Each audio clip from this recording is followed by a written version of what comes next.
Ne kemi qenë shumë të shqetësuar se fëmia im ka qenë të martën. Fëmia ime ka qenë të martën që është i infektuar. Fal mjekës që na dha ilaçin dhe është mjekuar, tani është disi më mirë, po prapë dhimbjet vazhdojnë, ka rënë temperatura, po dhimbjet e barkut vazhdojnë akoma dhe nuk e dim sa do zjasin.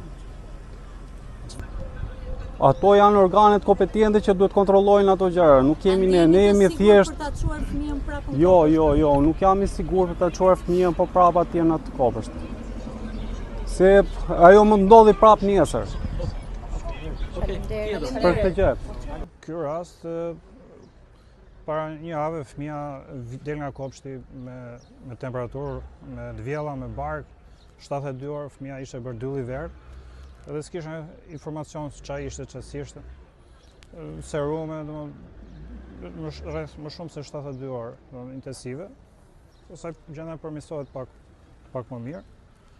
Nuk kishim terr informativ se çfarë ishte, Pra nuk i thanë gjë në spital kur u fëmia? S'kishim informacion, nuk kishim informacion. Ju keni qenë rasti i parë? Unë kam qenë rasti i parë. Dolën ato analizat, pastaj u troqën e mjekojmë në shtëpi fëmijën. Si e vërejtët që fëmia juaj ishte prekur lehtemi? Cilat ishin simptomat e para? Vjella, diare kështu çdo 10 minuta, çdo 15 minuta, ishte domethënë 72 orë ishte të merr. Pastaj gjërat vazhdonin kështu. Shqyr që kisha fëmijën tjetër që një javë, se janë binjek, janë në njëjtin vend. Edhe shqyr lut zoti që nuk ishte, që do hante edhe lijen, do bënte koktej sëmundjesh, edhe këtë salmonellë. Edhe të paktën fëmia tjetër nuk u smur, po t'ishte ata arrin njëri me tjetrën dhe hanë në një sahan, dhe po t'ishte që fëmia do ta sillin në shtëpi, unë kam 2 fëmijë të tjerë të vegjël në shtëpi. Masat që janë marrë nga autoritetet, kanë kontaktuar me ju dhe çfarë masë marrë? Kanë bërë domethënë atë, masi u përhap, pastaj filluan televizin, po gjithsesi vonohen këto disinfektime kanë parë që bëjnë ande në spitale. Për ngjyrë analizë vetëm unë kam marrë me të insistuar, se më duhesh edhe për mjekimin, çfarë mjekimi do bëja, unë për vete kam marrë. Sot i morën fare. Çfarë dyshoni tek çfarë ka ndodhur ushqimi i cili ka qenë i kontaminuar sipas jush?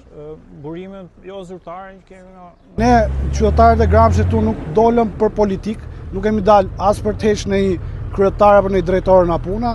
Ne kemi ardhur, na janë helmu fëmijët dhe vend bërtasim ne që na janë helmu fëmijët, bërtis kanë këta, duke individu njerëz që mos dilë atje, jo po çfarë do kërkoni, po më do kërkojmë. Na keni helmu fëmijët, i jepni përgjigje. Unë do i bëj thirrje prokurorisë në prokurorinë e rrethit gjyqësor Gramshi, është i djalë nga Gramshi, unë do i bëj thirrje Këshillika e Jazit, ndiqe këtë çështje, mos e lë, ata janë fëmijë të Gramshiot, ti je rritur, je lindur e rritur në këtë qytet, na çoje deri në fund të ngjarjes, sepse që të vish të individojnë njerëzit ka 10 ditë të paktën